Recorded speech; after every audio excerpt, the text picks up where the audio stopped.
kegiatan perkuliahan bakal direcord kayak biasa dari awal sampai akhir, diskusi tetap berjalan kayak biasanya. Mahasiswa yang keluar masuk itu bakal dipantau oleh masing-masing sekretaris, jadi masing-masing sekretaris ditengoki anggota-anggotanya kayak biasa.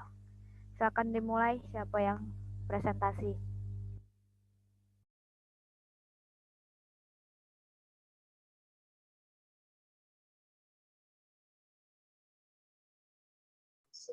Bukalah screen-nya. Bentar lagi nge-lag.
Mulai ya.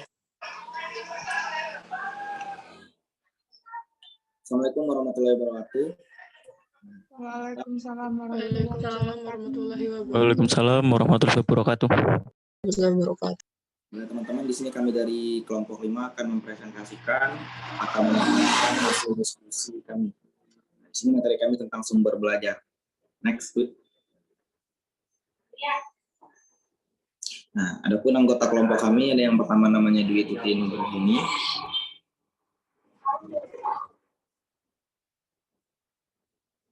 Slow. Di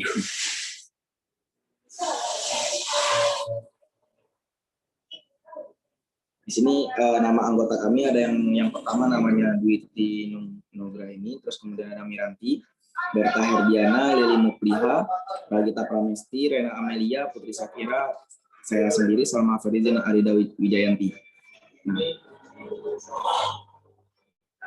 materi pertama tentang pengertian sumber belajar, sini akan disampaikan oleh Arinda Wijayanti. Share screen-nya hilang.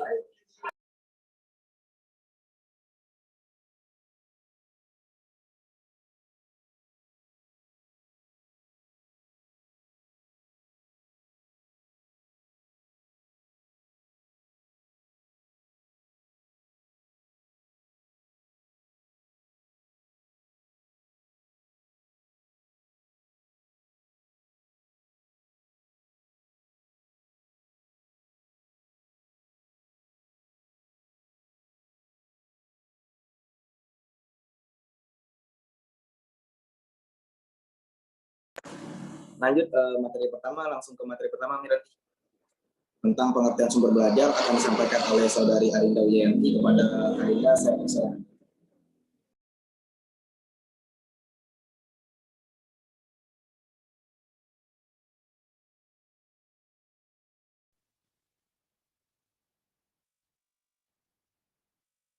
Share screen-nya, Mir.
Maaf teman-teman, ditunggu sebentar, ada sedikit kendala.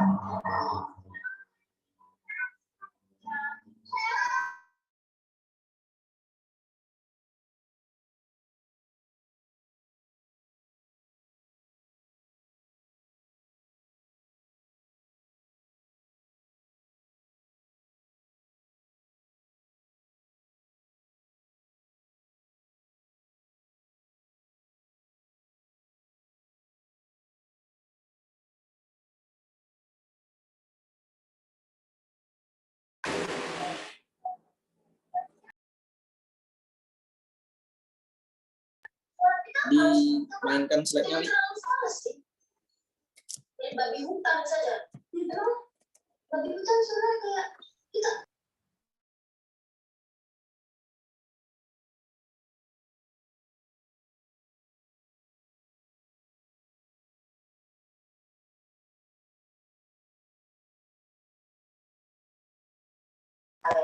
Silakan kepada Saudari Arinda untuk menyampaikan materinya. Baik. Jadi saya akan membahas mengenai pengertian sumber belajar. Next. Nah, di sini pengertian sumber terlebih dahulu. Menurut Umar Hamalik, kata sumber berarti suatu sistem atau perangkat materi yang sengaja diciptakan atau disiapkan dengan maksud memungkinkan atau memberikan kesempatan siswa untuk belajar. Nah, pengertian dari belajar itu sendiri menurut Nana Sujana dan Ahmad Rifai, kata belajar pada hakikatnya adalah proses perubahan tingkah laku ke arah yang lebih sempurna sesuai tujuan tertentu yang telah dirumuskan sebelumnya. Next. Nah, di sini ada menurut para ahli, itu Saudari Lili bisa digeser.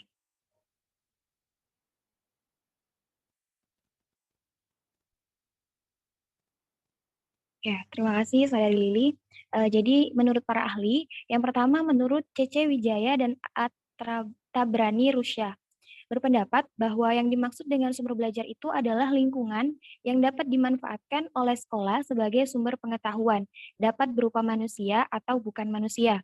Yang selanjutnya, menurut Fred Percival dan Henry Ellington, itu sumber belajar atau resources learning adalah satu set bahan atau situasi belajar yang sengaja diciptakan agar siswa secara individual dapat belajar.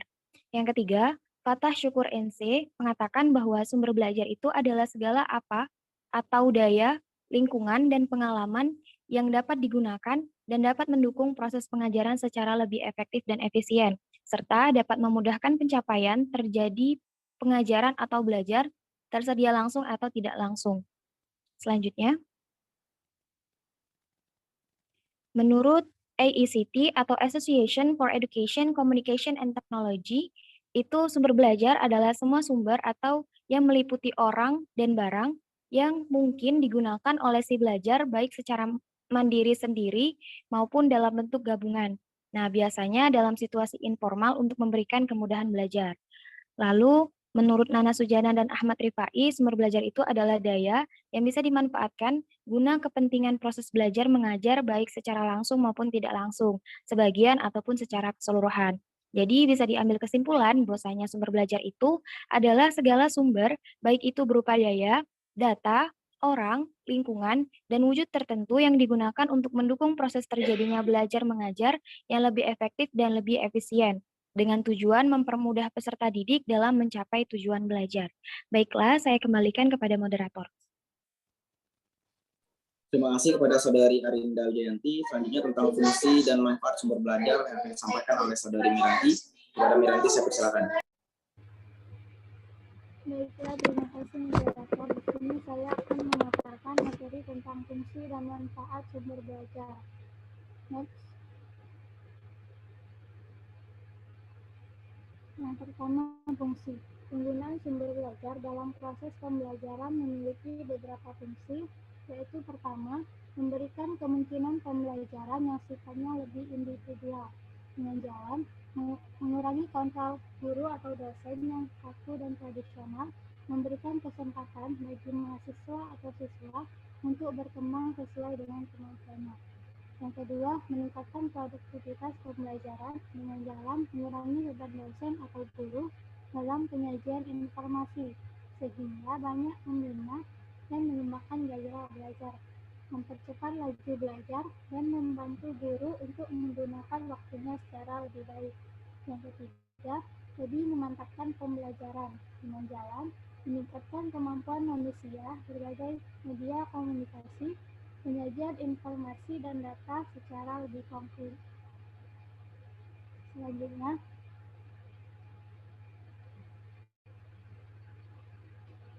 yang keempat, memberikan dasar yang lebih ilmiah terhadap pembelajaran, di mana perencanaan program pembelajaran yang lebih sistematis, pengembangan bahan pembelajaran yang dilandasi oleh penelitian tentang perilaku.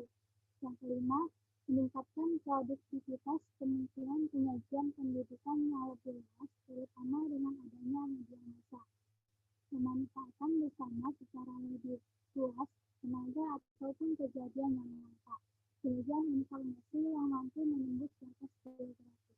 Yang keenam, memungkinkan belajar seketika, karena dapat mengurangi bilang pemisah antara pelajaran yang bersifat verbal dan abstrak dengan realitas yang bersifat konkret, memberikan pengetahuan yang sifatnya luas. Kemudian manfaat sumber belajar. Manfaat sumber belajar yaitu untuk memfasilitasi kegiatan belajar agar menjadi lebih efektif dan efisien.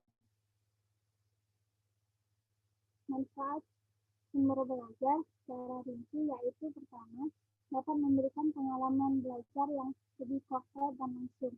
Yang kedua, dapat menyajikan sesuatu yang tidak mungkin diadakan, dikunjungi atau dilihat secara langsung. Yang ketiga, dapat menambah dan memperluas skala sains yang ada di dalam kelas. Yang keempat, dapat memberikan informasi yang akurat dan terbaru. Selanjutnya, yang kelima, dapat membantu memecahkan masalah pendidikan baik makro maupun dalam lingkup mikro. Misalnya penggunaan modul untuk UT dan belajar jarak jauh, makro, simulasi, penggunaan OHT dan film. Nah, kemudian yang keenam, dapat memberikan motivasi positif. Yang ketujuh, dapat merangsang untuk berpikir lebih kritis. Selanjutnya,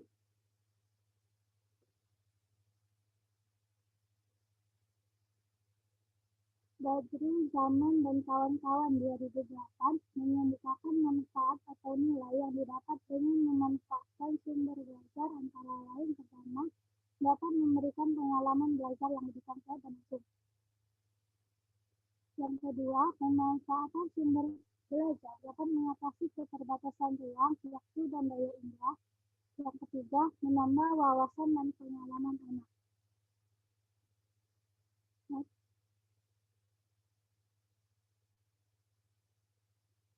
Yang keempat, memberikan informasi yang akurat dan terbaru. Yang kelima, meningkatkan motivasi belajar anak. Yang keenam, mengembangkan kemampuan berpikir secara lebih kritis dan positif. Sekian, saya kembalikan kepada moderator.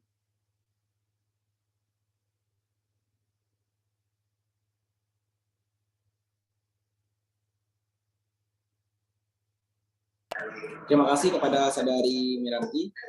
Selanjutnya tentang kategori sumber belajar yang akan disampaikan oleh Saudari Berta. Kepada Berta, saya persilakan.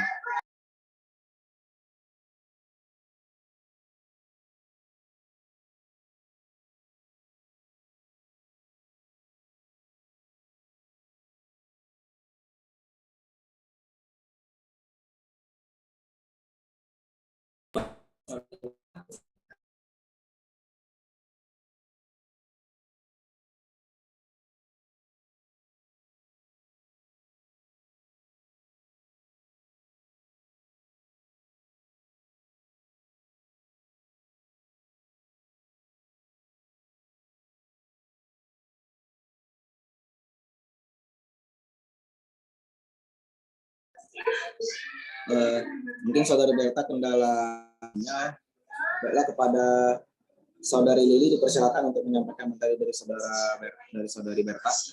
Nanti apabila Bertanya sudah ada baru nanti digantikan. Silakan Lili. Baik, terima kasih. Terima kasih moderator. Selanjutnya yaitu kategori sumber belajar. Yang pertama, berdasarkan tujuan pembuatan.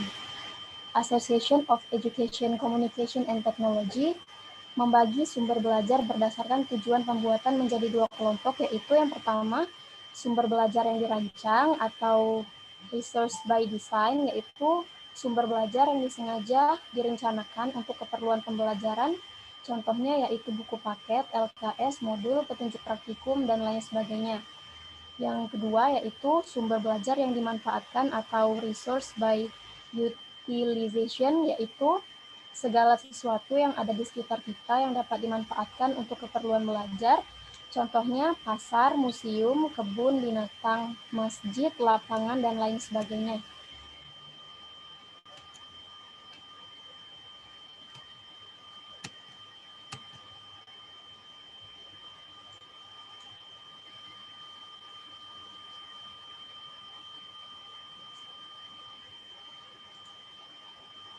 Yang kedua, berdasarkan bentuk atau isinya. Yang pertama yaitu benda, yaitu segala sesuatu yang memungkinkan terjadinya perubahan tingkah laku atau pengetahuan siswa. Contoh yaitu candi, situs, dan benda peninggalan lainnya. Yang kedua, tempat atau lingkungan alam sekitar, yaitu di mana saja seseorang bisa melakukan perubahan tingkah laku atau belajar. Contohnya seperti museum, gunung, perpustakaan, kolam ikan, pasar, dan lain sebagainya. Yang ketiga, orang. Orang bisa kita jadikan sebagai sumber belajar ketika orang tersebut memiliki kemampuan atau keahlian tertentu di mana seseorang dapat belajar sesuatu darinya. Contoh, politisi, guru, ahli ekonomi, dan sebagainya. Yang keempat, buku. Buku sudah tentu bisa kita jadikan sebagai sumber belajar. Contoh yaitu sumber belajar, buku pelajaran, kamus, buku teks, dan lain sebagainya. Yang kelima, peristiwa dan fakta yang sedang terjadi. Peristiwa atau fakta yang sedang terjadi dapat kita jadikan sebagai sumber belajar. Contohnya seperti peristiwa kerusuhan, bencana alam, dan lain sebagainya. Selanjutnya yaitu berdasarkan jenisnya. Sumber belajar berdasarkan jenisnya menurut pendapat Sujana dan Rifai dibedakan menjadi 6 jenis, yaitu yang pertama pesan atau message, yaitu segala informasi yang diteruskan oleh sumber lain dalam bentuk fakta, ide, kata, arti, dan lain sebagainya. Contohnya seperti isi buku, bidang studi kurikulum, serta informasi lainnya dalam media elektronik. Yang kedua, manusia atau people. Manusia disebut sebagai sumber belajar karena manusia bertindak sebagai penyimpan dan penyalur atau penyaji dari suatu informasi. Contoh, guru atau dosen, instruktur, pustakawan, tokoh masyarakat, dan lain sebagainya. Yang ketiga yaitu bahan atau materials. Bahan sering disebut sebagai perangkat lunak atau software. yaitu sesuatu yang mengandung pesan untuk disampaikan melalui penggunaan alat, contoh buku, majalah, dan film bingkai. Yang keempat yaitu peralatan atau device. Peralatan sering disebut sebagai perangkat lunak atau hardware, yaitu segala sesuatu yang digunakan untuk menyajikan pesan yang ada dalam software, contoh seperti berbagai jenis proyektor dan komputer.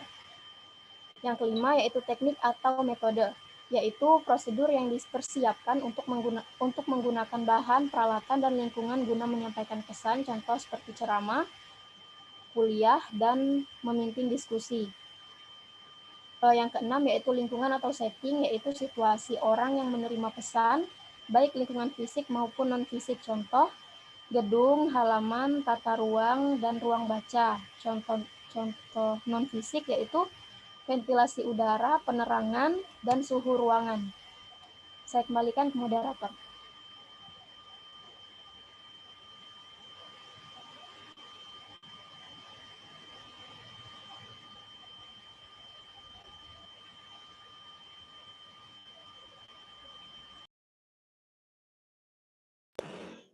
Terima kasih kepada saudari Lili.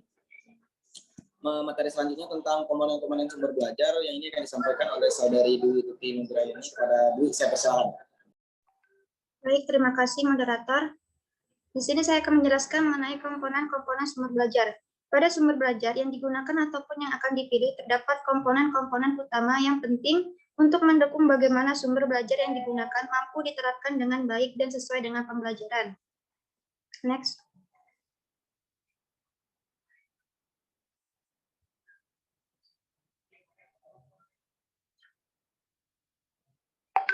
Sutjana 2007 halaman 82 menguraikan bahwa beberapa komponen penting yang terdapat dalam sumber belajar antara lain, yaitu yang pertama, tujuan, misi, dan fungsi. Setiap sumber belajar memiliki tujuan dan misi hingga fungsi mengapa sumber belajar tersebut digunakan untuk diterapkan dalam pembelajaran.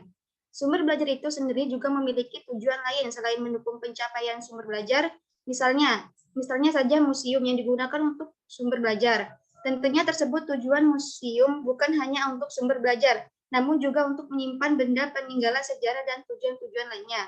Yang kedua, keadaan fisik. Sumber belajar tidak selalu berbentuk buku atau bentuk cetakan lain. Narasumber atau bangunan juga dapat digunakan sebagai sumber belajar dengan bentuk atau keadaan fisik yang berbeda. Yang ketiga, pesan dan makna yang terkandung. Setiap sumber belajar juga memiliki pesan dan maksud masing-masing. Pesan dan makna hingga tersebut tidak terlalu terurai secara eksplisit atau gamblang. Terkadang diperlukan analisis baik oleh pengajar maupun peserta didik untuk memahami apa pesan dan makna dari sumber belajar yang digunakan. Pesan dan makna yang terkandung juga bukan selalu tentang materi dan aspek kognitif, namun juga bisa mengandung pesan moral dan sosial dan hal-hal lain. Yang terakhir, tingkat kesulitan atau kompleksitas pemakaian. Sumber belajar juga memiliki cara penggunaan dan tingkat kesulitan pemakaian yang berbeda-beda. Buku dan sumber cetak mungkin menjadi sumber paling mudah digunakan karena materi pembelajaran sudah terurai dengan jelas. Namun, sumber belajar lain mungkin lebih sulit dalam menggunakan dan bahkan memerlukan bantuan media atau sumber belajar lain untuk menggunakan. Komponen sumber belajar ini terkait juga dengan kemudahan dalam mencari dan mendapatkan sumber belajar yang digunakan tersebut. Kembali ke moderator. Terima kasih kepada saudari Dwi. Materi selanjutnya tentang ciri-ciri sumber belajar, sini akan saya sendiri menyampaikannya.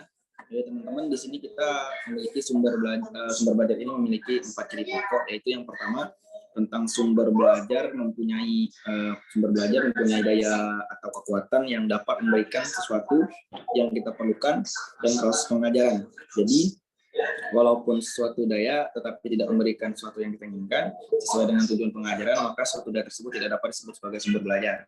Kemudian sumber belajar dapat merubah tingkah laku yang lebih sempurna sesuai dengan tujuannya. Apabila dengan sumber belajar malah membuat seorang berbuat dan bersifat negatif, maka sumber belajar tersebut tidak dapat disebut sebagai sumber belajar. Kemudian misalnya setelah seorang menonton film, ada isi atau pesan film tersebut mempunyai dampak negatif terhadap dirinya, maka film tersebut bukan sumber belajar. Nah, selanjutnya ada sumber belajar dapat digunakan secara sendiri-sendiri atau terpisah, tapi tidak dapat digunakan secara kombinasi atau gabungan. Misalnya, sumber belajar sumber belajar material dapat dikombinasikan dengan device dan strategi atau metode. Sumber belajar modul dapat ketika sumber belajar itu dapat dipilih sendiri. Kemudian sumber belajar secara bentuk dapat dibedakan menjadi dua, yaitu sumber belajar yang dirancang by designer dan sumber belajar yang tinggal pakai atau design. Terima kasih. Kemudian materi selanjutnya tentang klasifikasi sumber belajar. Ini akan disampaikan oleh Saudari Lili Nufliha. Kepada Saudari Lili, saya persilakan.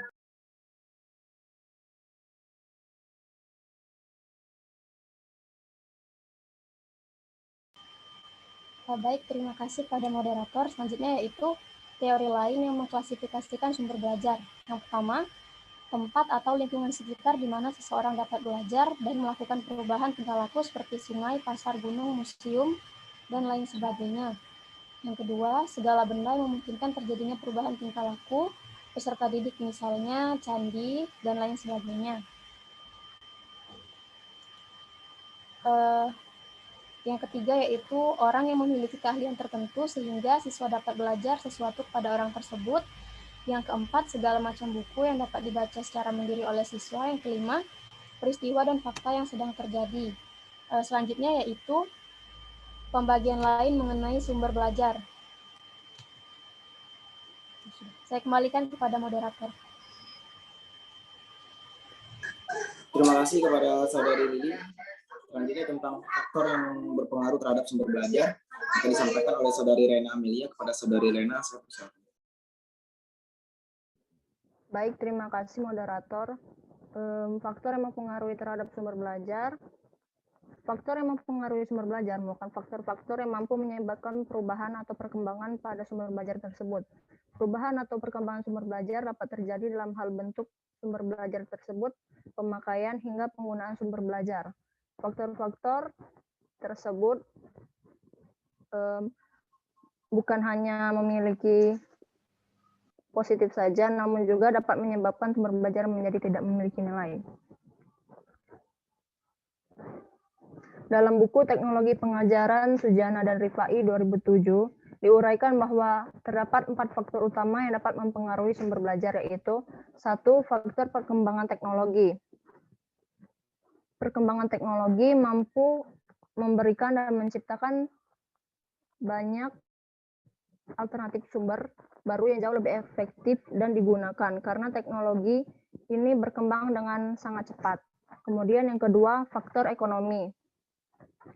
Faktor ekonomi, tingkat finansial atau ekonomi mempengaruhi terhadap produksi atau pengadaan dan juga penyebaran sumber belajar. Jelas karena sangat tidak mungkin guru mewajibkan agar muridnya memiliki sumber belajar yang memiliki harga mahal. Instansi pendidikan juga tentunya harus mengalokasikan dana dengan baik dan tidak mudah mengadakan dan menyebabkan secara cuma-cuma sumber belajar. Kemudian yang ketiga ada faktor nilai budaya setempat. Nilai budaya dalam masyarakat utama secara sangat berkaitan erat dengan penggunaan sumber belajar yang tidak dirancang, terutama jika menggunakan lingkungan sekitar untuk belajar. Contohnya saja ketika perlu mempelajari sebuah tradisi, namun masyarakat yang memiliki tradisi sangat tertutup, maka akan sangat sulit untuk mempelajarinya. Kemudian yang keempat, faktor pemakai. Penggunaan atau sebagai pelaku ini adalah yang memanfaatkan sumber belajar yang dipilih. Jelas sekali bahwa penggunaan ini sebagai pelaku yang memanfaatkan sumber belajar tersebut. Keadaan ini meliputi banyak hal seperti latar belakang, penggunaan, tingkat kecerdasan, kondisi sosial, jumlah pemakai, dan kondisi pemakai pada umumnya. Terima kasih. Kembali pada moderator.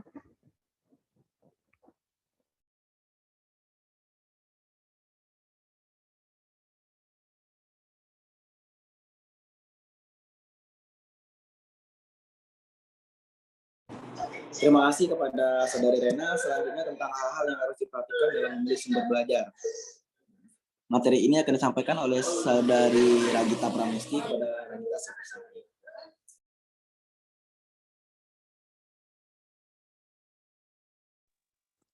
Baik, terima kasih kepada moderator.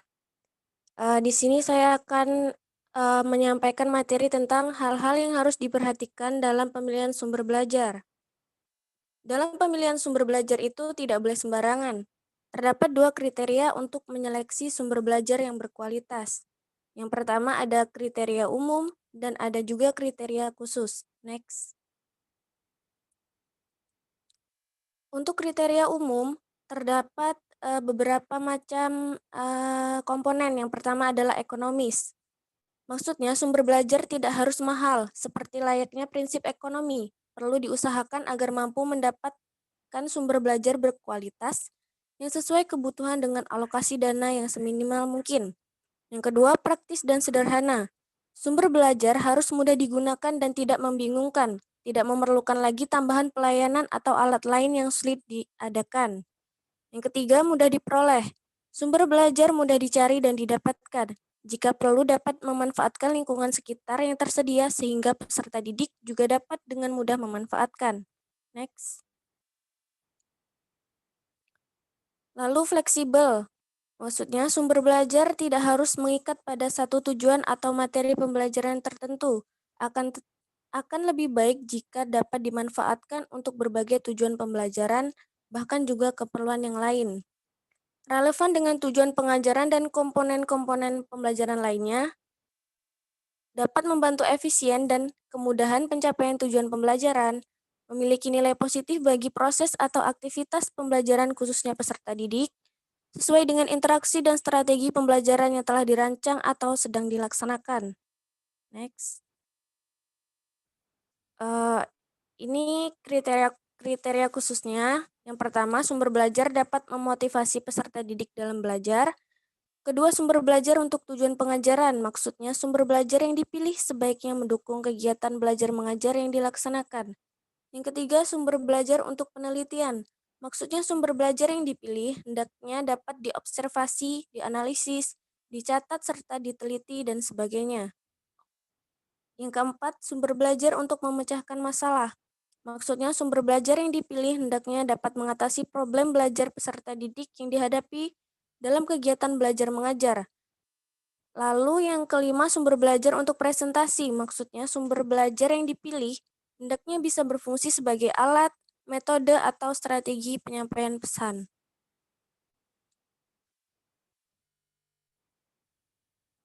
Sekian dari saya, kembali ke moderator.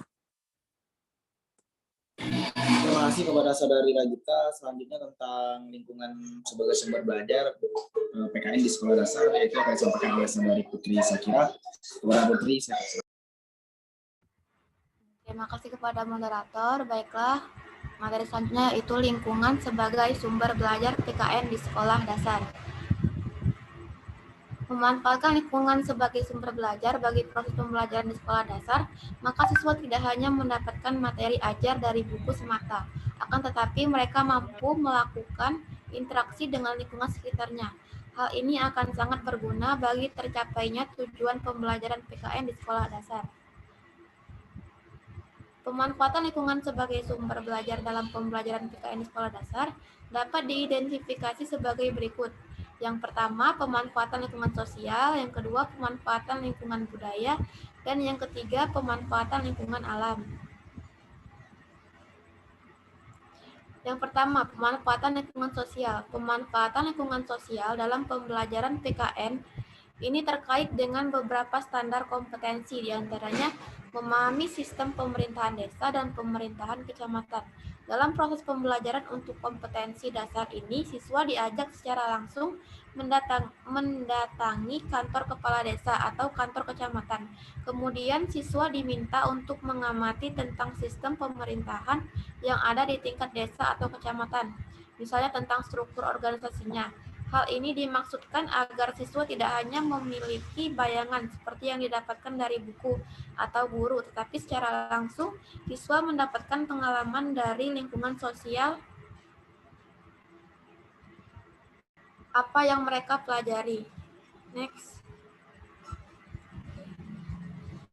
2. Pemanfaatan lingkungan budaya. Pemanfaatan lingkungan budaya dalam pembelajaran PKN ini terkait dengan standar kompetensi, yaitu bangga sebagai bangsa Indonesia. Siswa dapat diberi materi pelajaran dengan memanfaatkan lingkungan budaya sekitarnya, misalnya dengan cara mengenalkan sistem keagamaan, mata pencaharian, organisasi kemasyarakatan, bahasa, kesenian, dan unsur-unsur budaya lainnya yang ada di lingkungan sekitar siswa. Dengan pembelajaran materi ini, dengan memanfaatkan lingkungan budaya yang ada, siswa akan lebih mudah memahami materi yang diajarkan guru. Next. Lalu yang terakhir yaitu pemanfaatan lingkungan alam. Lingkungan alam merupakan lingkungan yang dapat dimanfaatkan potensinya. Dalam pembelajaran PKN, cinta lingkungan merupakan salah satu kompetensi yang ingin dicapai oleh mata pelajaran ini melalui lingkungan alam yang ada. Siswa dapat diajarkan tentang bagaimana memelihara kelestarian lingkungan. Selain itu, siswa juga dapat diajarkan tentang pemeliharaan kebersihan lingkungan dan sebagainya. Sistem pembelajaran dapat dilakukan dengan cara memberikan pengalaman langsung tentang kompetensi yang hendak ditanamkan dengan memanfaatkan lingkungan alam yang ada. Terima kasih, kembali ke moderator. Terima kasih kepada Saudari Putri. Sekian pemaparan materi dari kami, teman-teman. Selanjutnya kami akan buka sesi tanya jawab. Kepada teman-teman yang mau bertanya, dipersilakan. Saya Haji. Dea Haji. Ya, Dea, saya persilakan. Baiklah, perkenalkan saya Dea Fitsia Santila dari kelas Indralaya, izin bertanya kepada kelompok 5 mengenai sumber belajar. Yaitu pada slide ke-9 pada PPT kalian itu terdapat fungsi dari sumber belajar, yakni dapat memungkinkan belajar seketika dengan mengurangi jurang pemisah antara pelajaran yang bersifat verbal dan abstrak dengan realitas yang bersifat konkret. Nah, tolong jelaskan maksudnya dan apa contoh dari fungsi tersebut. Terima kasih.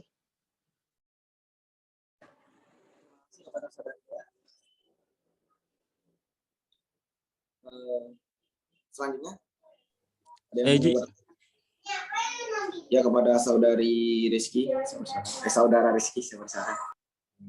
Oke, baiklah, terima kasih kepada moderator. Perkenalkan, nama saya Rizky Septiadi, absen 23 dari kelas Indralaya. Yang saya ingin tanyakan adalah bagaimana cara guru menjadikan sumber belajar sebagai hal yang dapat menunjang kelancaran dalam belajar peserta didik. Terima kasih. Terima kasih kepada saudari Rizky. Selanjutnya ada lagi yang ingin bertanya? Saya. Ya, kepada saudari Jan. Di slide teori yang mengklasifikasikan sumber belajar, poin 2, segala benda yang memungkinkan terjadinya perubahan tingkah laku peserta didik. Misalnya situs. Nah, tolong jelaskan maksudnya dan berikan contohnya. Oke, terima kasih pada saudari Dian. Selanjutnya ada lagi yang ingin bertanya?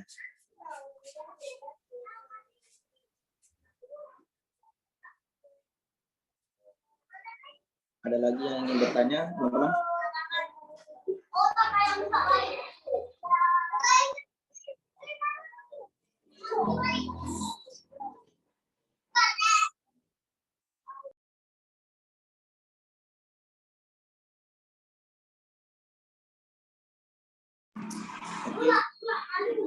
Mungkin cukup, mungkin lagi bertanya. Terima kasih. Mungkin selanjutnya silakan kepada kelas Palembang untuk memaparkan materinya. Sekian dari kelompok kami. Apabila ada salah kata, kami mohon maaf. Saya akhiri. Assalamualaikum warahmatullahi wabarakatuh.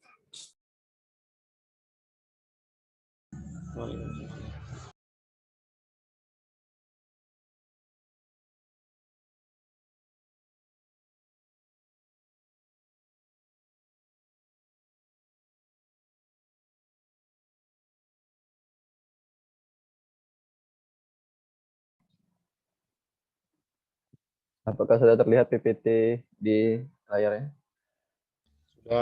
Sudah.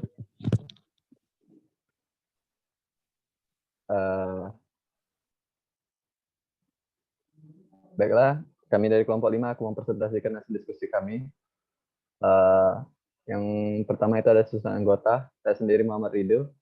Berikutnya ada Alivia Nistiti, lalu ada Oksamelia, ada Sapna Dwi Aulia dan Nawal Ramziah. Materi kali ini adalah sumber belajar. Yang pertama itu adalah pengertian belajar yang akan dijelaskan oleh Saudari Alipia. Pada Alipia dipersilakan. Baiklah, terima kasih moderator. Untuk yang pertama yaitu pengertian sumber belajar. Beberapa ahli mengemukakan pendapat tentang pengertian sumber belajar yaitu sebagai berikut. Yang pertama, Edgar Dale mengemukakan sumber belajar adalah segala sesuatu yang dapat dimanfaatkan untuk memfasilitasi belajar seseorang. Yang kedua, menurut Rohani, sumber belajar yaitu segala macam sumber yang ada di luar diri seseorang, peserta didik, dan yang memungkinkan atau memudahkan terjadinya proses belajar. Yang ketiga yaitu menurut Association Educational Communication and Technology atau ACT, sumber belajar itu adalah semua sumber baik berupa data, orang, dan wujud tertentu yang dapat digunakan siswa dalam belajar, baik secara terpisah maupun terkombinasi sehingga mempermudah siswa dalam mencapai tujuan belajar. Next, Rido. Jadi, sumber belajar adalah semua sumber baik berupa data, orang, dan wujud tertentu yang dapat digunakan oleh peserta didik dalam belajar, baik secara terpisah maupun secara terkombinasi sehingga mempermudah peserta didik dalam mencapai tujuan belajar atau mencapai kompetensi tertentu. Selanjutnya yaitu klasifikasi sumber belajar. ACT mengklasifikasikan sumber belajar dibagi dalam 6 bentuk, yaitu yang pertama, pesan. Pesan di sini yaitu informasi yang diteruskan oleh komponen lain dalam bentuk ide, fakta, arti, dan data. Yang kedua, orang, yaitu manusia yang bertindak sebagai penyimpan, pengolah, dan penyaji pesan. Yang ketiga, yaitu bahan. Bahan di sini merupakan sesuatu atau media atau software yang mengandung pesan untuk disajikan melalui penggunaan alat atau dirinya sendiri. Yang keempat, alat. Alat yaitu berupa hardware atau perangkat keras yang digunakan untuk menyampaikan pesan yang tersimpan dalam bahan. Yang kelima, teknik. Teknik yaitu acuan yang dipersiapkan untuk menggunakan bahan peralatan, orang maupun lingkungan. Dan yang terakhir yaitu lingkungan, di mana lingkungan di sini yaitu situasi atau suasana sekitar di mana pesan disampaikan atau situasi sekitar pesan itu diterima. Next, Rido. Selanjutnya, manfaat sumber belajar. Yang pertama yaitu memberikan pengalaman belajar secara langsung dan konkret kepada peserta didik. Yang kedua, dapat menyajikan sesuatu yang tidak mungkin diadakan, dikunjungi, atau dilihat secara langsung. Yang ketiga, dapat menambah dan memperluas cakrawala sajian yang ada di dalam kelas. Yang keempat, dapat memberi informasi yang positif apabila diatur dan direncanakan pemanfaatnya secara tepat. Dan yang terakhir, dapat merangsang untuk berpikir, bersikap, dan berkembang lebih lanjut.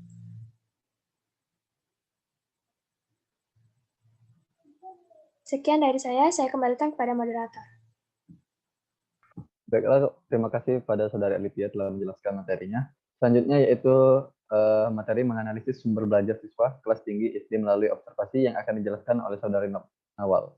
Kepada Nawal dipersilakan. Baiklah, terima kasih kepada moderator. Selanjutnya yaitu adalah materi menganalisis sumber belajar siswa kelas tinggi. Kok bergerak dewek?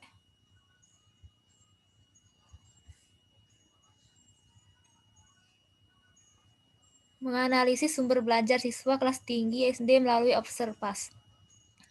Observasi atau pengamatan dapat diartikan sebagai pengamatan dan pencatatan secara sistematis terhadap gejala yang tampak pada objek penelitian. Tujuan dari observasi adalah mendeskripsikan kejadian yang diobservasikan, aktivitas yang berlangsung, orang-orang yang terlihat dalam aktivitas, dan memakai hasil observasi berdasarkan perspektif mereka yang terlibat dalam kejadian yang diamati. Next. Sumber belajar siswa kelas tinggi SD melalui observasi.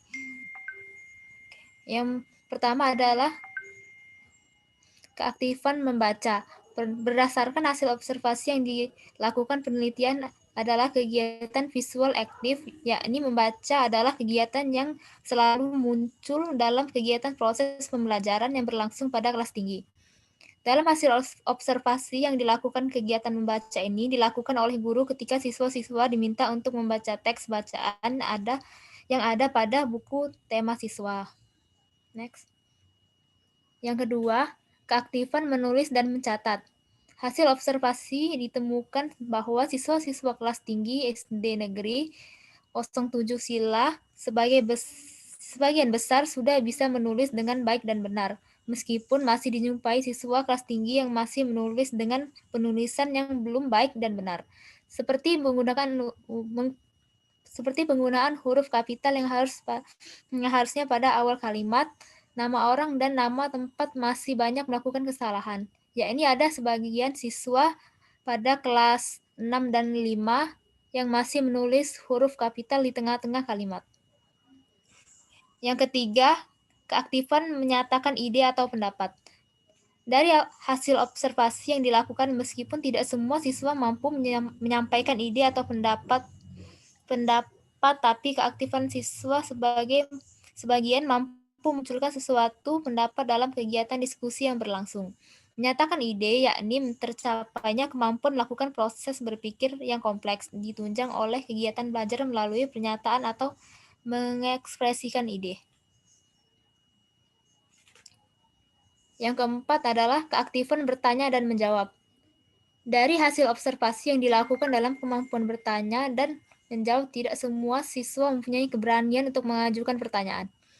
Yang menunjukkan keberanian menjawab dan bertanya adalah rata-rata yang masuk ranking 5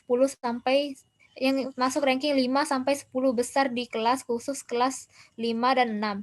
Adapun pada siswa kelas 4 masih belum semua berani mengajukan atau menjawab pertanyaan karena kebanyakan siswa masih merasa malu dan kurang percaya diri.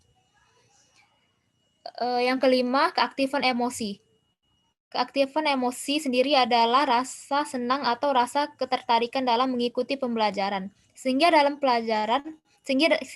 hal ini siswa hendaklah senantiasa berusaha mencintai pelajarannya. Karena dengan mencintai pelajarannya akan menampakkan hasil pelajar peserta didik itu sendiri. Peserta didik hendaknya senantiasa berusaha mencintai apa yang akan dia pelajari, serta gembira, berani, dan tenang ketika proses pembelajaran yang berlangsung.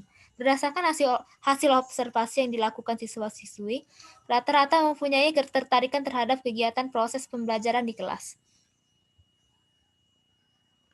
Oke, saya kembalikan kepada moderator. Terima kasih. Baiklah, terima kasih kepada saudari.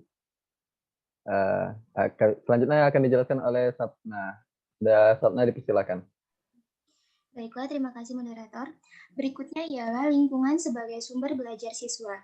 Nah, lingkungan sebagai sumber belajar siswa ini memanfaatkan lingkungan sekolah sebagai sumber belajar. Siswa diharapkan dapat meningkatkan motivasi belajar.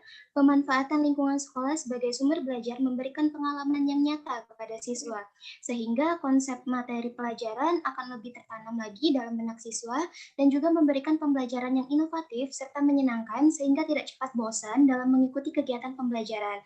Dengan memanfaatkan sarana dan prasarana yang ada di lingkungan sekolah, siswa tentunya akan menjadi lebih antusias dalam belajar. Nah, berdasarkan latar belakang di atas, peneliti tertarik untuk melakukan penelitian dengan judul Pemanfaatan Lingkungan Sekolah sebagai Sumber Belajar untuk Meningkatkan Motivasi Belajar Siswa Kelas 5 SD Negeri Mejing 2 Sleman. Next. Yang pertama, definisi operasional. Nah, lingkungan sekolah adalah segala sesuatu yang mempengaruhi kenyamanan belajar siswa, baik dalam bentuk aspek fisik maupun aspek non-fisik, termasuk dalam aspek fisik yaitu kelengkapan sarana, prasarana, sedangkan dalam aspek non-fisik yaitu relasi siswa dengan siswa warga sekolah. Next. Yang kedua itu sumber belajar adalah daya yang bisa dimanfaatkan untuk kepentingan proses pembelajaran, baik secara langsung maupun secara tidak langsung. Yang ketiga itu motivasi belajar PKN adalah dorongan yang terdapat dalam diri siswa untuk berusaha mengadakan perubahan tingkah laku atau ingin mendalami PKN, senang belajar PKN, tanggung jawab dalam menghadapi tugas, ulet menghadapi kesulitan atau tugas, senang mencari dan memecahkan soal PPKN. Nah, ini bertujuan untuk mendapatkan hasil belajar yang lebih baik. Next.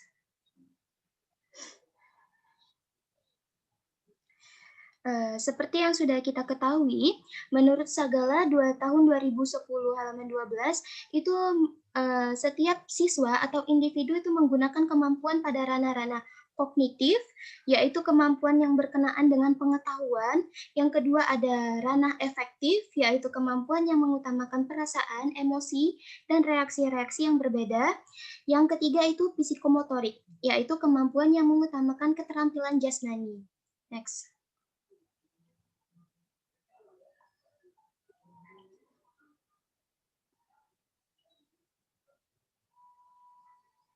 Yang pertama, lingkungan belajar di sekolah. Guru memiliki peran yang sangat penting dalam memanfaatkan lingkungan sekolah sebagai sumber belajar. Nah, dalam hal ini, tugas guru menurut Mulyasa tahun 2006, halaman 210 dan 218, ialah memberikan kemudahan belajar dengan memanfaatkan lingkungan belajar yang ada di sekolah seoptimal mungkin, menyampaikan materi pembelajaran yang berupa hafalan, dan menciptakan dan mengatur lingkungan belajar, terutama di kelas, dan strategi pembelajaran yang memungkinkan siswa belajar. Kemudian lingkungan belajar menurut Saroni tahun 2006 halaman 82-84 adalah segala sesuatu yang berhubungan dengan tempat proses pembelajaran dilaksanakan. Jadi lingkungan sekolah ini mencakup dua hal utama, yaitu lingkungan fisik dan lingkungan sosial. Kedua aspek lingkungan tersebut dalam proses pembelajaran haruslah saling mendukung, sehingga siswa merasa kerasan di sekolah dan mau mengikuti proses pembelajaran.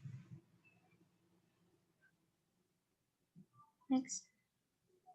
Sedangkan menurut Kompli tahun 2014 halaman 321, lingkungan sekolah adalah lingkungan tempat terjadinya proses pendidikan dan pembelajaran yang dilaksanakan secara sistematis atau tersusun, terprogram, dan terencana, mulai dari tingkat dasar sampai tingkat pendidikan yang lebih tinggi.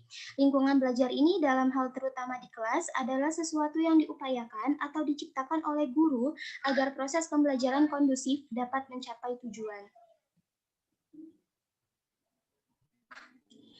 Yang kedua itu ada lingkungan sosial. Menurut Saroni tahun 2006 halaman 83 menjelaskan bahwa dalam lingkungan sosial berhubungan dengan pola interaksi antar personil yang ada di lingkungan sekolah secara umum, baik siswa dengan siswa ataupun siswa dengan guru. Nah, lingkungan sosial yang baik memungkinkan para siswa untuk berinteraksi secara baik, siswa dengan siswa, guru dengan siswa, guru dengan guru, atau guru dengan karyawan, dan siswa dengan karyawan atau pegawai sekolah, serta secara umum interaksi antar personil. Dari uraian tersebut di atas, maka dapat dipertegas bahwa lingkungan sosial kelas adalah upaya penciptaan suasana belajar atau suasana kelas belajar sehingga interaksi di dalam kelas kondusif, di mana suasana kelas belajar berlangsung santai, bermakna, demokratis, adil, religius, dan siswa dapat belajar dan siap berkonsentrasi. Berdasarkan klasifikasi lingkungan sekolah sebagai sumber belajar, dalam penelitian ini peneliti menggunakan lingkungan fisik untuk mendukung kegiatan pembelajaran.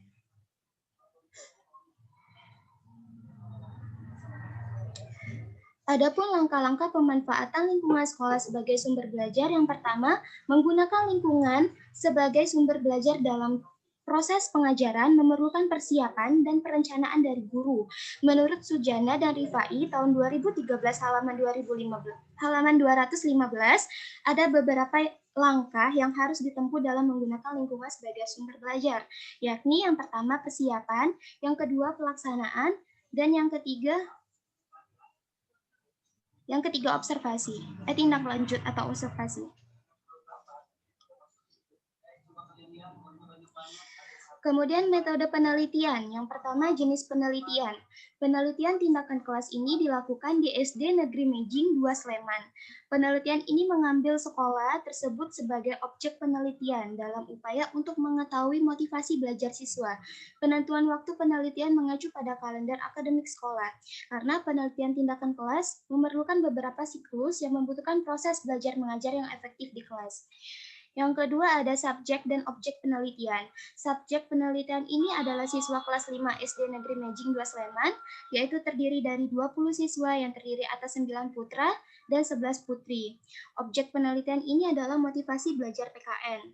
Yang ketiga adalah setting penelitian. Penelitian ini dilakukan di lingkungan sekolah kelas 5 SD Negeri Mejing 2, yang lokasinya berada di Kelurahan Mejing, Kecamatan Gamping, Kabupaten Sleman, Provinsi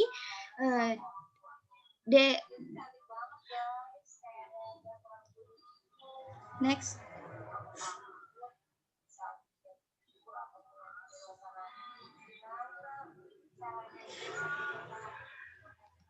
Selanjutnya, desain penelitian.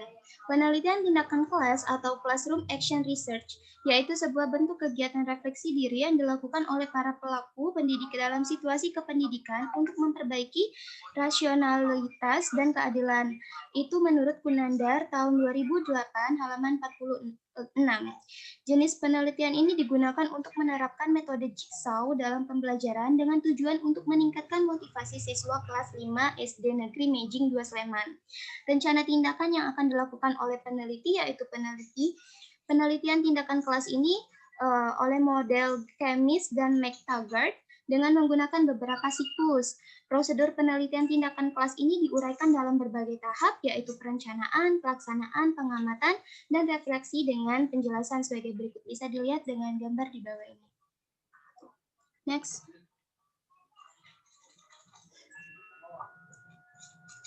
Adapun teknik pengumpulan data. Teknik pengumpulan data menggunakan angket untuk mengukur tingkat motivasi belajar PKN. Yang pertama, pengumpulan data berupa angket. Pengumpulan data dimaksudkan agar memperoleh data yang objektif dan dapat dipertanggungjawabkan secara ilmiah. Diperoleh metode yang mampu mengungkapkan data yang sesuai dengan pokok permasalahannya. Berdasarkan jumlah variabel yang diteliti dan teknik pengumpulan data yang digunakan dalam penelitian ini diperoleh melalui angket. Maka, peneliti dalam hal ini menyusun instrumen, yaitu instrumen motivasi belajar PKN. Dalam peneliti ini, model angket yang digunakan adalah model skala Likert dengan modifikasi 4 pilihan, yaitu sangat setuju atau SS, setuju itu S, tidak setuju berlambangan TS, dan sangat tidak setuju berlambangan STS.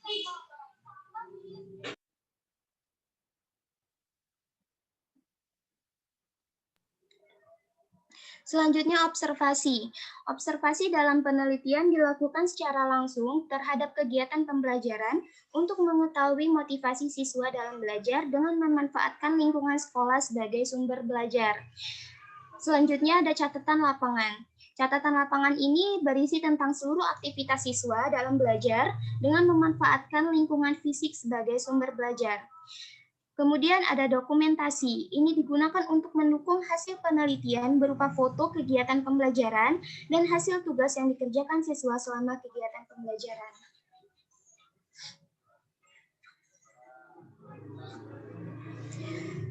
Selanjutnya, kisi-kisi instrumen. Nah, kisi-kisi instrumen dalam penelitian ini didasarkan pada teori yang dikembangkan oleh Jalgi tahun 2012 halaman 109. Kisi-kisi angket motivasi belajar dapat dilihat pada tabel 1. Tabel ini merupakan instrumen variabel motivasi belajar. Next.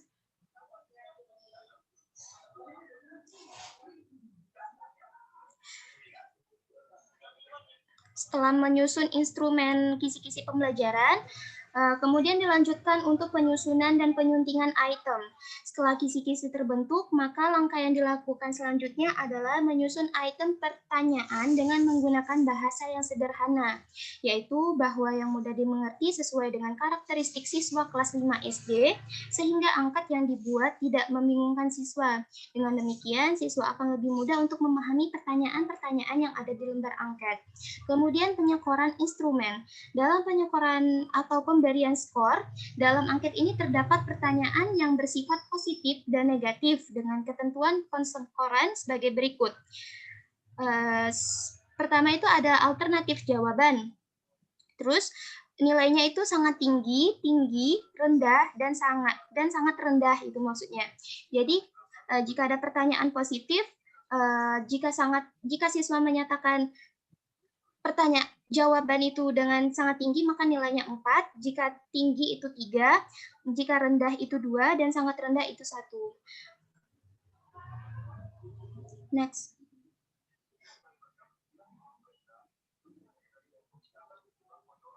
Kemudian instrumen penelitian.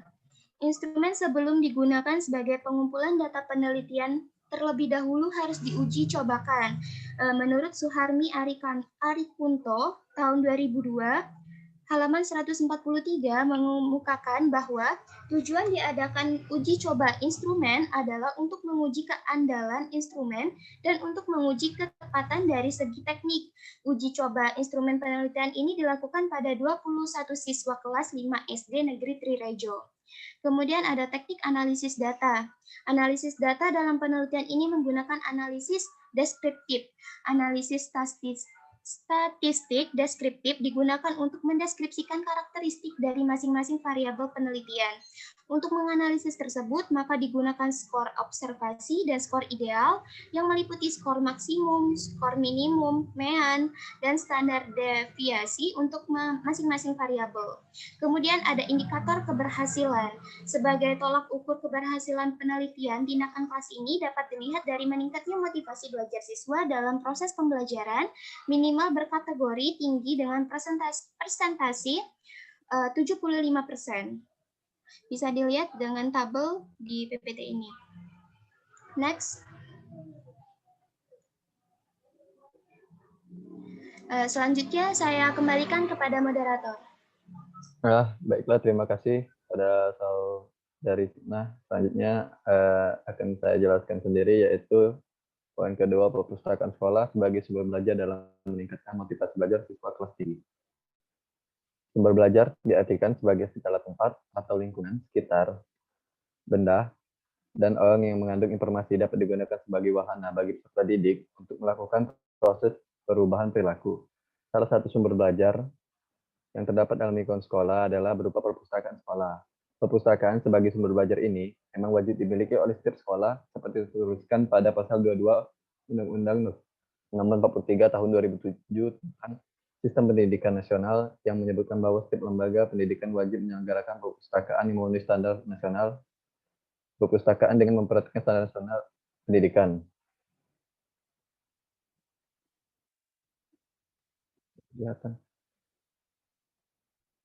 Yang pertama itu ada untuk mengetahui adakah peranan perpustakaan sekolah sebagai sumber belajar dalam meningkatkan motivasi belajar siswa kelas tinggi SD. Yang kedua, untuk mendeskripsikan peranan perpustakaan sekolah sebagai sumber belajar dalam meningkatkan motivasi belajar siswa kelas tinggi sekolah dasar. Hasil penelitian ini diharapkan dapat memberikan manfaat, yaitu yang pertama, dapat memberikan kontribusi bagi perkembangan ilmu pengetahuan pada khususnya maupun bagi masyarakat luas pada umumnya mengenai peranan perpustakaan sekolah dalam meningkatkan motivasi belajar siswa di sekolah dasar. Yang kedua, yaitu dapat menambah wawasan pembicara mengenai peranan perpustakaan sebagai sumber belajar dalam meningkatkan motivasi belajar siswa kelas tinggi di sekolah.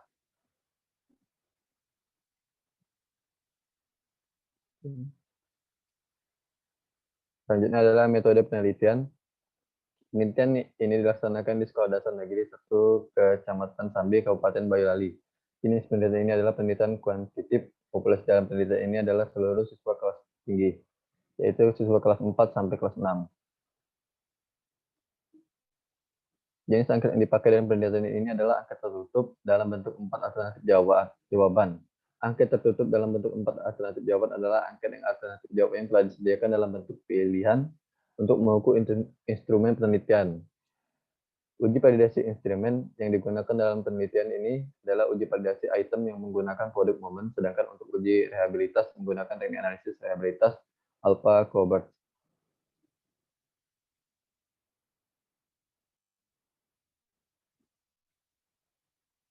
Selanjutnya hasil penelitian dan pembahasan.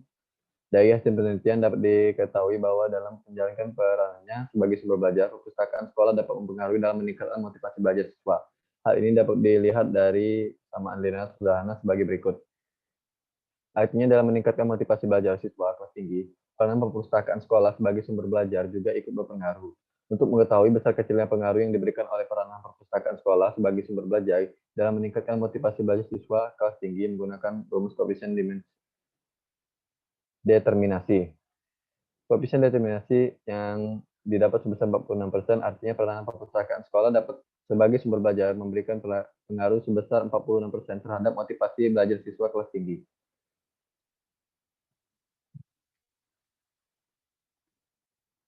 Selanjutnya yaitu macam-macam tekniknya, yaitu yang pertama pengertian wawancara yang akan dijelaskan oleh saudari Oksa. Kepada Oksa dipersilakan. Pengertian wawancara. Wawancara adalah teknik pengumpulan data dengan jalan mengadakan komunikasi lisan dan langsung kepada sumber data. Wawancara adalah percakapan dengan maksud tertentu. Percakapan itu dilakukan oleh dua pihak, yaitu pewawancara dan yang diwawancarai.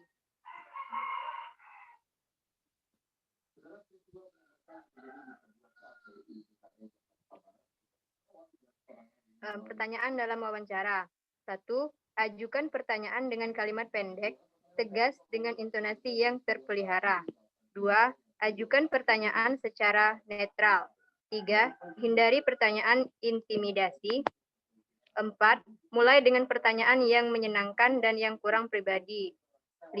Pertanyaan yang dianggap perlu diseragamkan dibacakan. 6. Sesudah pertanyaan dijawab, jawaban segera dicatat di tempat dan di saat itu juga.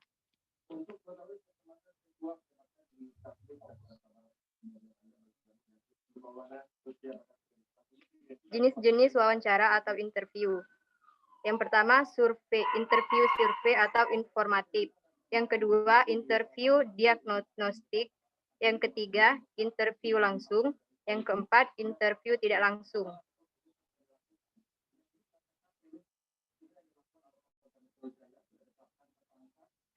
Strategi dan taktik berwawancara. Kadang-kadang yang diwawancarai itu agak sukar. Wawancara mempunyai keunikan yang menguntungkan, yaitu tidak memerlukan kesimpulan, tetapi memerlukan kelanjutan. Usahakan jangan mengecewakan yang diwawancarai. Usahakan agar akhirnya meningkatkan kesan yang baik sekali setelah mengadakan wawancara, sehingga tetap akan dikenang oleh responden dan menghubungi peneliti apabila ia tidak sibuk dengan pekerjaannya. Pewawancara hendaknya merencanakan taktik sehubungan dengan lamanya waktu cara di waktu yang akan datang sehingga baik pewawancara maupun yang diwawancarai sudah menjadi segar kembali. Langkah-langkah persiapan interview. Yang pertama, menetapkan tujuan wawancara. Yang kedua, menetapkan sampel yang akan diinterview. Yang ketiga, menyusun pedoman interview. Yang keempat, menetapkan jadwal pelaksanaan. Yang kelima, mencoba interview atau tryout. Yang keenam, berhubungan dengan orang yang akan diinterview.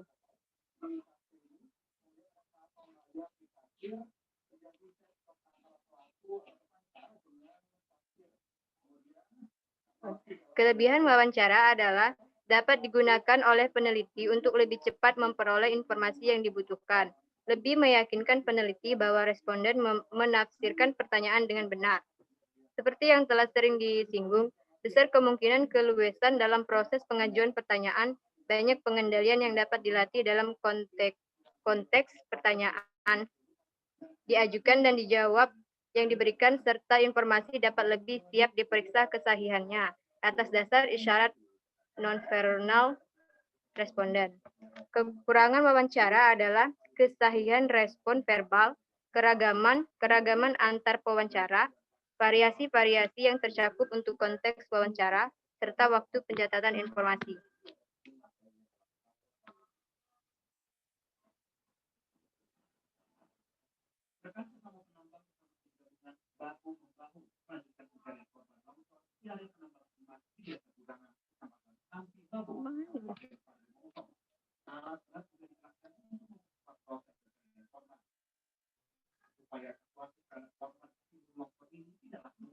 Pedoman wawancara terhadap guru bersertifikat pendidik. Ada contoh wawancara antara pewawancara dengan guru bersertifikat pendidik yang untuk mengetahui sumber belajar tersebut. Terima kasih.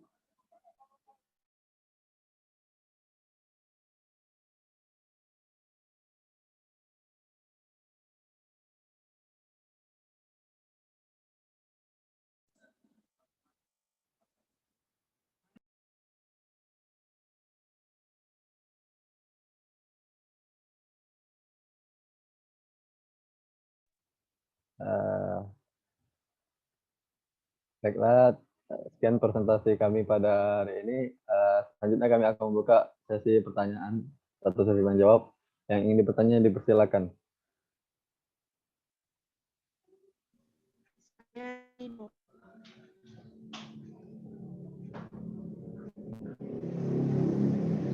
Silakan.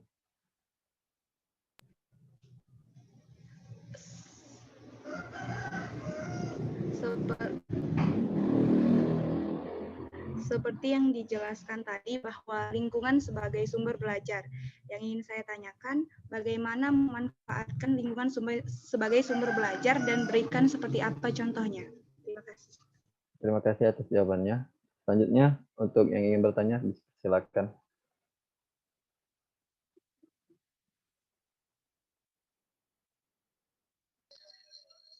Saya, Dok.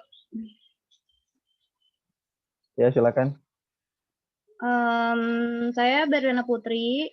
Di sini saya mau nanya, tadi kan di PPT kalian itu terdapat manfaat sumber belajar yang yaitu dapat memberi informasi yang positif apabila diatur dan direncanakan pemanfaatannya secara tepat. Pertanyaan saya, bagaimana cara atau langkah yang tepat untuk menyusun sumber belajar agar menghasilkan sumber belajar itu menjadi hal yang positif? Terima kasih. Ya, sama-sama. Selanjutnya untuk pertanyaan berikutnya. Zahra. Silakan. Pada PPT dijelaskan lingkungan sebagai sumber belajar, salah satunya lingkungan sosial. Bisakah diberikan contoh yang seperti apa sumber belajar dari lingkungan sosial siswa di dalam pembelajaran? Terima kasih.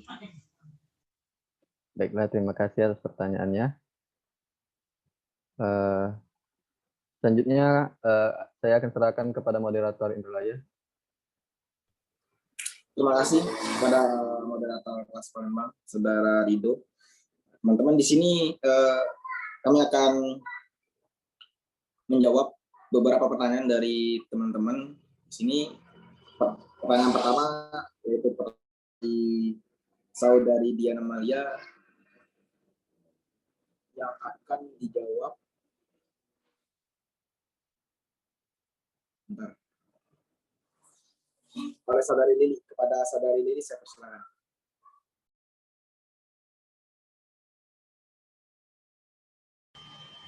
Pertanyaan dari Saudari Dian tadi,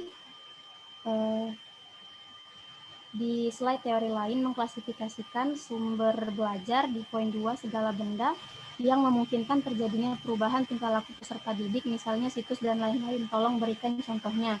Nah, contoh dari itu adalah seperti benda-benda bersejarah seperti candi, prasasti, dan benda peninggalan lainnya, karena benda-benda tersebut itu dapat merubah perilaku peserta didik dari yang tidak tahu menjadi tahu. Sekian dari saya. Terima kasih pada Saudari Lili. Apakah dari Saudari Dian jelas?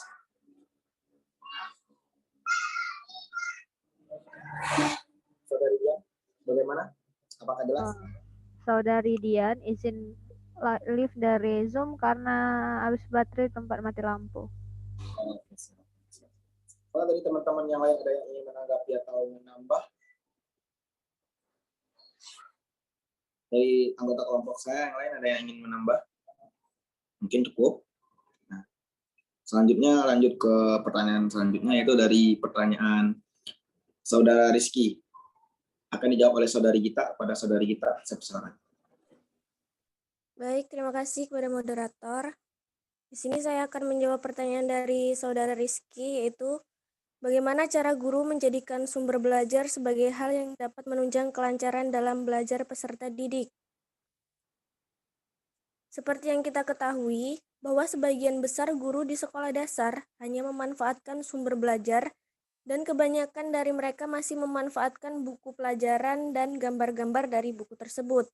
Akibatnya, siswa akan merasa mudah bosan dan pelajaran yang disampaikan pun tidak tersampaikan secara maksimal. Hal ini bisa menjadi pemikiran bagi guru untuk pandai memanfaatkan lingkungan sekitar sebagai sumber belajar agar pelajaran menjadi lebih menarik.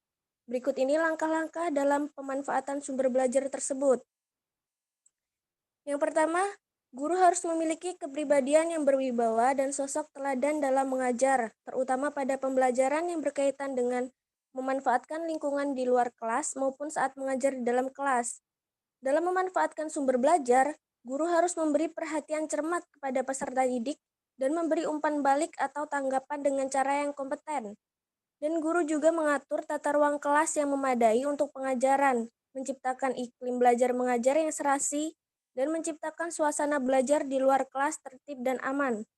Setelah semua telah disiapkan, barulah guru memberikan pengetahuan tentang lingkungan sekitar anak, mengusahakan agar alat yang digunakan berasal dari lingkungan, mengadakan karya wisata ke tempat-tempat yang dapat memperluas pengetahuan siswa, dan memberikan kesempatan kepada siswa untuk melakukan penelitian tentang lingkungan sesuai dengan kemampuan yang dimiliki peserta didik.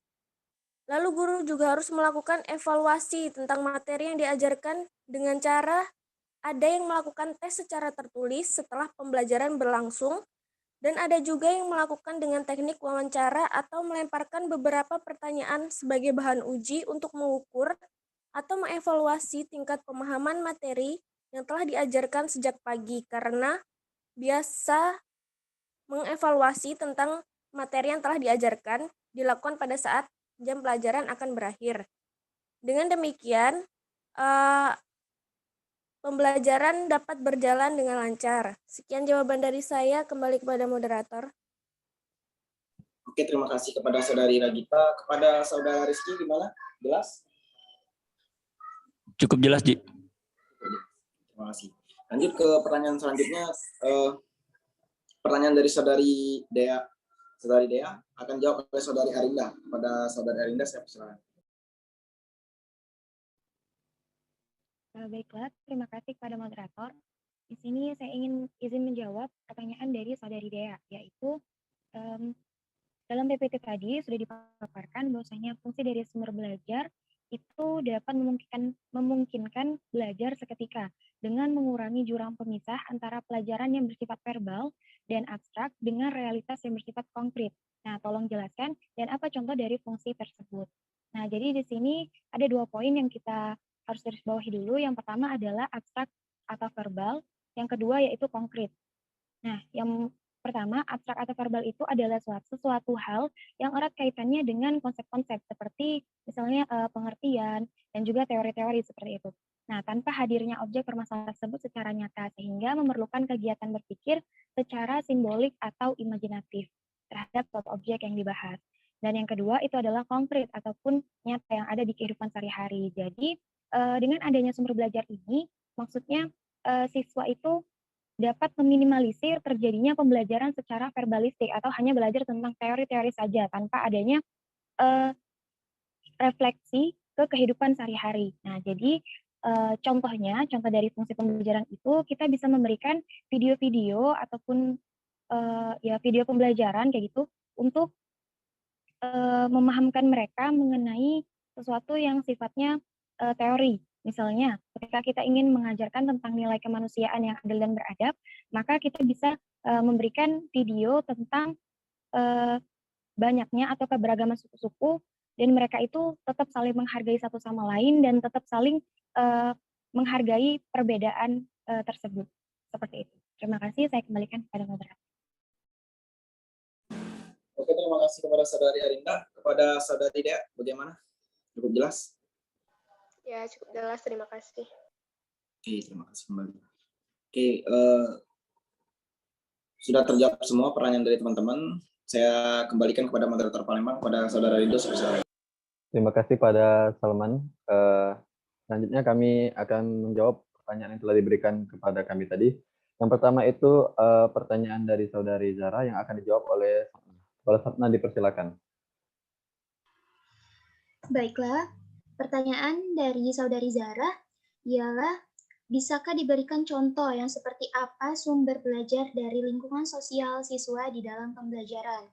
Nah, jadi sumber belajar yang bisa didapatkan dari lingkungan sosial itu bisa berasal dari keluarga, tetangga, masyarakat sekitar, ataupun sesama siswa bisa menjadi sumber belajar dari lingkungan sosial. Nah, sedangkan pembelajaran yang bisa diambil atau didapatkan dari lingkungan sosial ialah nilai-nilai atau aspek-aspek kehidupan yang ada di lingkungannya. Nah, contohnya itu seperti misalnya siswa berinteraksi antar sesama keluarga atau sesama masyarakat ataupun sesama siswa lainnya. Nah, secara tidak langsung siswa akan mendapatkan informasi mengenai kewarganegaraan, beragam pewarisan budaya bangsa atau nilai-nilai luhur budaya dan bangsa ataupun rasa kebangsaan serta nilai nasionalisme yang ada di lingkungan sekitarnya. Seperti misalnya siswa mengenal atau mengetahui adat istiadat yang ada di lingkungan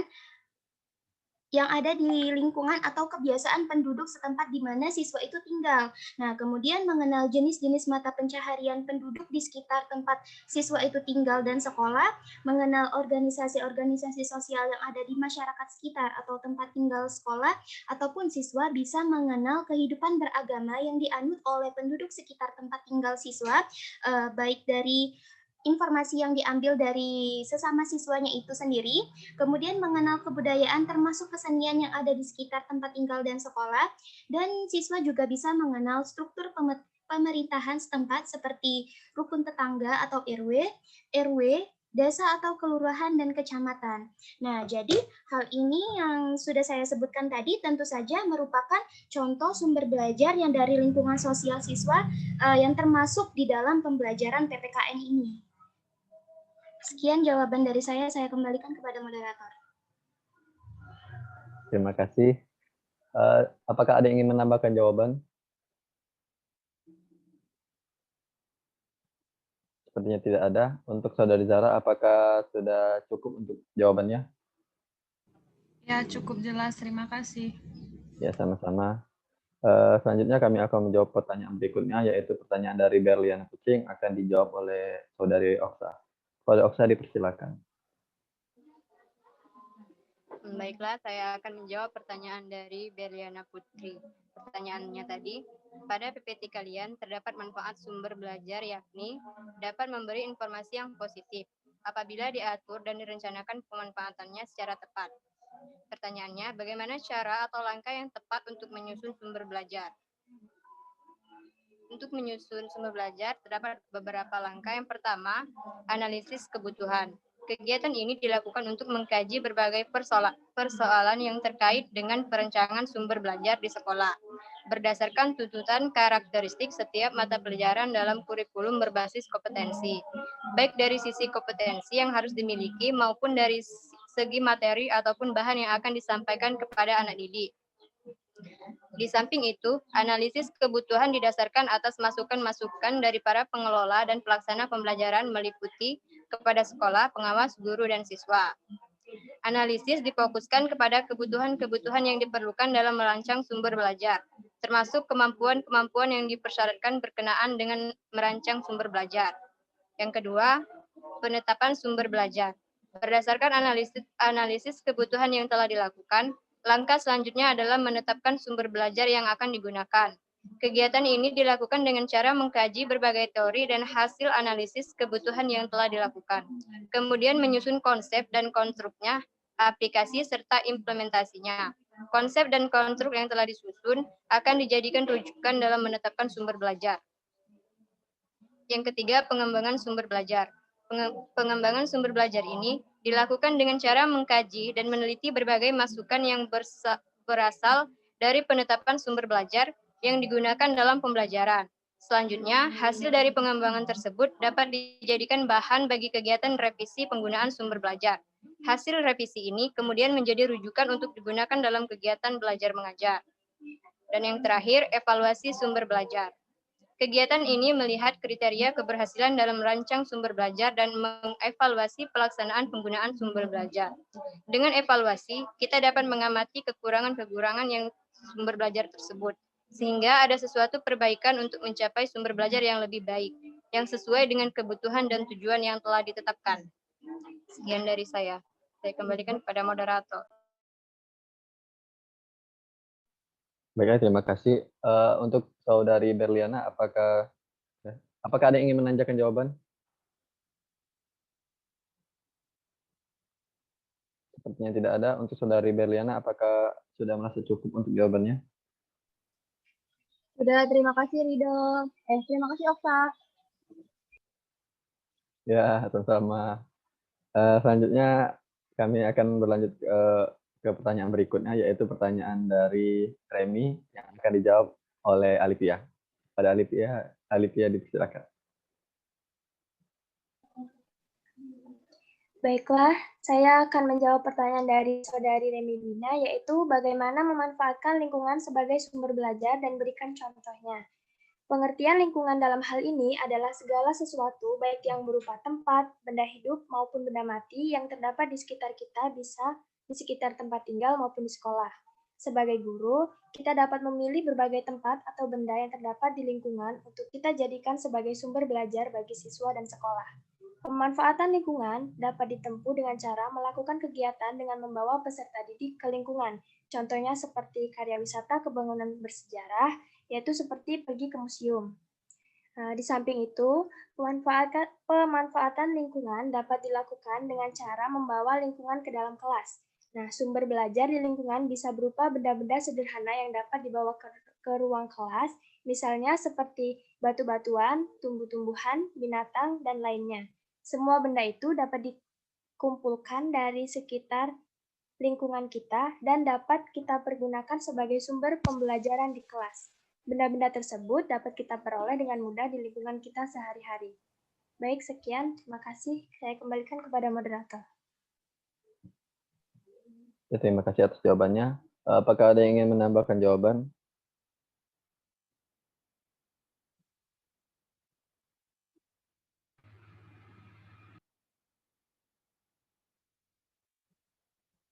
Tidak ada. Baiklah, kalau tidak ada, kepada Saudari Remi, apakah sudah cukup jelas? Sudah cukup jelas, terima kasih. Ya, sama-sama. Sekian dulu presentasi kami. Untuk pertanyaan juga sudah terjawab semua. Apabila ada salah saya mohon maaf. Wabillahi taufiq wal hidayah. Wassalamualaikum warahmatullahi wabarakatuh. Waalaikumsalam warahmatullahi wabarakatuh. Waalaikumsalam warahmatullahi wabarakatuh.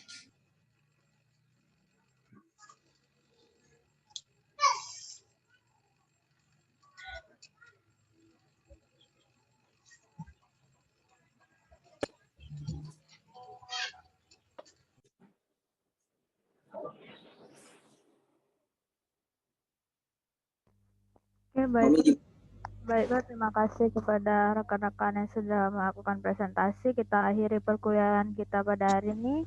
Saya ucapkan selamat siang. Oke, siang. Ya.